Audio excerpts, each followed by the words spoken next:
माननीय Shri Riku Andrew. Thank you, Mr. Chairperson, for allowing me to raise a very important issue concerning the road construction that is currently taking place from Shillong to Dawki and the western bypass under the NHIDCL. Through you, Mrs.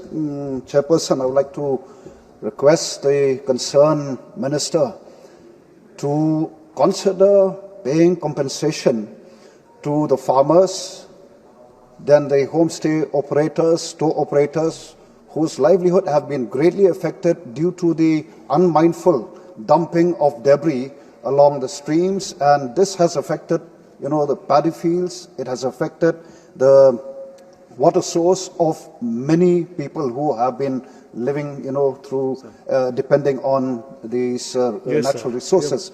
And therefore, I would request the concerned minister to consider some kind of compensation to these people, and at the same time to take stern action against those involved in such unmindful and selfish act by contractors in the name of development. Thank you, Mr. Chairperson.